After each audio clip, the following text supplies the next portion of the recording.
ବର୍ଷା କବିତାର ଷଷ୍ଠ ଶ୍ରେଣୀର ପାଠ ପଦ ବିଭାଗ ବର୍ଷା। ଏହାର ପ୍ରଶ୍ନ ଉତ୍ତର ଉପରେ ଆମେ ଆଲୋଚନା କରିବା। ପ୍ରଥମ ପ୍ରଶ୍ନଟି ହେଉଛି ବର୍ଷରେ କେତୋଟି ଋତୁ ଆସେ? ବର୍ଷରେ 6ଟି ଋତୁ ଆସେ। ଗ୍ରୀଷ୍ମ ଋତୁ ପରେ କେଉଁ ଋତୁ ଆସେ?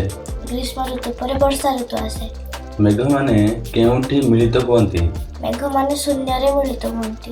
ପୃଥିବୀ ସୂର୍ଯ୍ୟଙ୍କ ଉପରେ କେତେ ମାସ ଉତ୍ତପ୍ତ ଥିଲା?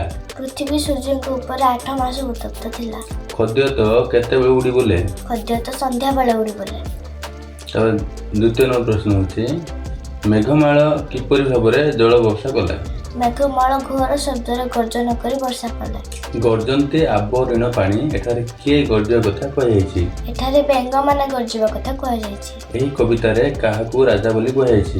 ଏହି କବିତାରେ ପୃଥିବୀକୁ ରାଜା ବୋଲି କୁହାଯାଇଛି। ବର୍ଷା ଋତୁକୁ ସକଳ ଋତୁଙ୍କର ସାର ବୋଲି କାହିଁକି କୁହାଯାଇଛି? ବର୍ଷା ଋତୁରେ ଧରଣୀ ଶସ୍ୟ ସମ୍ପଦରେ ପରିପୂର୍ଣ୍ଣ ହୋଇଥିବାରୁ ବର୍ଷା ଋତୁକୁ କବି ସକଳ ଋତୁଙ୍କର ସାର ବୋଲି କହିଛନ୍ତି। ମୟୂର କାହାକୁ ଚାହିଁ ନୃତ୍ୟ କରେ? ମୟୂର ମେଘକୁ ଚାହିଁ ନୃତ୍ୟ କରେ। ତାପରେ ସରଳ ଅର୍ଥ ଆମେ ଦେଖିବା। ଗୋଟେ ସରଳ ଅର୍ଥ ଅଛି ମହିମଣ୍ଡଳ ଦୁଃଖ ଚାହିଁ ଜଳ ଛାଡ଼ିଲା ତୋଷ ହୋଇ। ମହିମଣ୍ଡଳ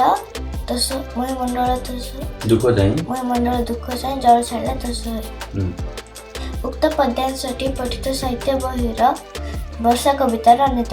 ଏହି ପ୍ରସଙ୍ଗରେ କବି ଜଗନ୍ନାଥ ଦାସ ବର୍ଷା ଋତୁର ବୃଷ୍ଟିପାତ ବିଷୟରେ ବର୍ଣ୍ଣନା କରିଛନ୍ତି। ଗ୍ରୀଷ୍ମ ଋତୁ ପରେ ଧରଣୀକୁ ଆଗମନ କରିଛି ବର୍ଷା ଋତୁ। ସବୁ ଋତୁମାନଙ୍କ ମଧ୍ୟରେ ଶ୍ରେଷ୍ଠ। ବର୍ଷାର ଆଗମନ ଫଳରେ ଧରଣୀ ଶସ୍ୟ ସମ୍ପଦ ପରିପୂର୍ଣ୍ଣ ହୋଇଛି। ଶୂନ୍ୟରେ ମେଘମାଳ ସଞ୍ଚରିତ ହୋଇ ବିଜୁଳି ଶବ୍ଦ ସଙ୍ଗେ ବୃଷ୍ଟିପାତ କରୁଛନ୍ତି। କବିଙ୍କ ବର୍ଣ୍ଣନାରେ ସତେ ଯେଭଳି ଗ୍ରୀଷ୍ମତାପିତ ପୃଥିବୀର ଦୁଃଖକୁ ବୁଝିପାରି ମେଘ ଜଳଦାନ କରି ପରିତୃପ୍ତ କରାଉଛନ୍ତି। ପ୍ରସଙ୍ଗଟି ମନଛୁଆଁ ଅଟେ। ଅଳ୍ପ ନଦୀଏ ପୁରିଲେ ଲହରୀ ମତେ ଉଛୁଳିଲେ। ଏହି ପଦ୍ୟଟିର ସରଳ ଅର୍ଥ ବୁଝାଅ। ଅଳ୍ପ ନଦୀଏ ପୁରିଲେ ଲହରୀ ମତେ ଉଛୁଳିଲେ। ଉକ୍ତ ପଦ୍ୟାଂଶଟି ପଠିତ ସାହିତ୍ୟ ବହିର ବର୍ଷା କବିତାର ଅନ୍ୱିତ। ଏହି ପ୍ରସଙ୍ଗରେ କବି ଜଗନ୍ନାଥ ଦାସ ବର୍ଷା ଋତୁରେ ନଦୀମାନେ କିପରି ଜଳପୂର୍ଣ୍ଣ ହୋଇ ଲହରୀ ଉଛୁଳି ଉଠୁଛନ୍ତି ତାହା ବିଷୟରେ ବର୍ଣ୍ଣନା କରିଛନ୍ତି। ଗ୍ରୀଷ୍ମ ଋତୁ ପରେ ଧରଣୀକୁ ଆଗମନ କରିଛି ବର୍ଷା ଋତୁ। ଏହାର ଆଗମନରେ ଶୂନ୍ୟରେ ସଞ୍ଚରିତ ହୋଇ ମେଘ ବୃଷ୍ଟି କରିଛି। ଘୋର ଶବ୍ଦରେ ବହୁଳ ବୃଷ୍ଟି ହେତୁ ଗ୍ରୀଷ୍ମତାପିତ ଧରଣୀ ପରିତୃପ୍ତ ହୋଇଛି। ବୃଷ୍ଟି ଜଳ ପରିପୂର୍ଣ୍ଣ ହେଉଥିବା ନଦୀମାନେ ଲହରୀ ଉଠି ଖେଳୁଛନ୍ତି। ଏଠାରେ ଏହି ପ୍ରସଙ୍ଗଟି ଅତ୍ୟନ୍ତ ମନଛୁଆଁ ଅଟେ। ତୃତୀୟ ସରଳ ଅର୍ଥ ହେଲା ଛତୁ ଯେ ଛତ୍ର ପ୍ରାୟ ହୋଇ ରାଜାର ପ୍ରାୟ ଦିଶେ ମୋହି। ଛତୁ ଯେ ଛତ୍ର ପ୍ରାୟ ହୋଇ ରାଜାର ପ୍ରାୟ ଦିଶେ ମୋହି। ଉକ୍ତ ପଦ୍ୟାଂଶଟି ପଠିତ ସାହିତ୍ୟ ବହିର ବର୍ଷା କବିତାରୁ ଅନ୍ୱିତ। ଏହି ପ୍ରସଙ୍ଗଟିରେ କବି ଜଗନ୍ନାଥ ଦାସ ବର୍ଷା ଋତୁରେ ଫୁଟିଥିବା ଛତୁମାନଙ୍କ ବିଷୟରେ ବର୍ଣ୍ଣନା କରିଛନ୍ତି। ସବୁ ଋତୁମାନଙ୍କ ମଧ୍ୟରେ ଶ୍ରେଷ୍ଠ ବର୍ଷାର ଆଗମନ ଘଟିଛି। ଶସ୍ୟ ସମ୍ପଦରେ ପରିପୂର୍ଣ୍ଣ ହୋଇଛି ଧରଣୀ। ସୁନ୍ଦର ଦେଖାଯାଉଛି ସାରା ପୃଥିବୀ। ନାନା ପ୍ରକାରର ଶସ୍ୟରାଶି ସହିତ ବିଭିନ୍ନ ସ୍ଥାନରେ ଛତୁଗୁଡ଼ିକ ଫୁଟିଛି। ଏହି ଫୁଟିଥିବା ଛତୁଗୁଡ଼ିକ ରାଜାଙ୍କର ଛତ୍ର ଭଳି ଶୋଭା ଦେଖାଯାଉଛନ୍ତି।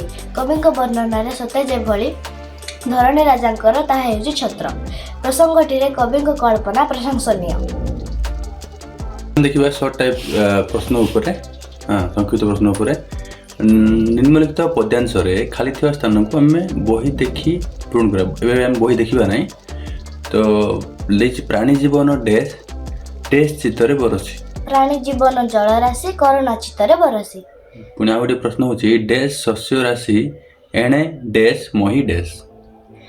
ନାନା ପ୍ରକାରର ଶସ୍ୟ ରାଶି ଏଣେ ପୂରିତ ମହି ଦିଶି। ଏହି କବିତାରେ ସୂର୍ଯ୍ୟ ଓ ପୃଥିବୀ ଶବ୍ଦ ପାଇଁ ଅନ୍ୟ ଯେଉଁ ଶବ୍ଦ ଗୁଡ଼ିକ ବ୍ୟବହାର କରାଯାଇଛି ତାହାକୁ କହିବା। ସୂର୍ଯ୍ୟରେ ହେଉଛନ୍ତି ରବି ଏବଂ ପୃଥିବୀରେ ହେଉଛନ୍ତି ମହି। ବରଷା ଶବ୍ଦର ଗଦ୍ୟ ରୂପ ବର୍ଷା। ସେହିପରି ନିମ୍ନଲିଖିତ ଶବ୍ଦ ଗୁଡ଼ିକ ଆମେ ଗଦ୍ୟ ରୂପ କହିବା। ଶବ୍ଦ ଗରଜି ବରସି ଗ୍ରୀଷ୍ମ ତପ୍ତ ଅଳ୍ପ।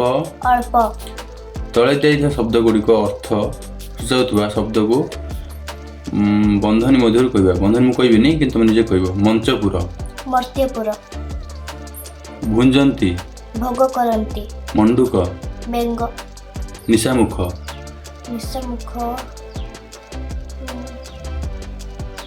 ସନ୍ଧ୍ୟା ସନ୍- ସନ୍ଧ୍ୟାବେଳ। ସନ୍ଧ୍ୟାବେଳେ।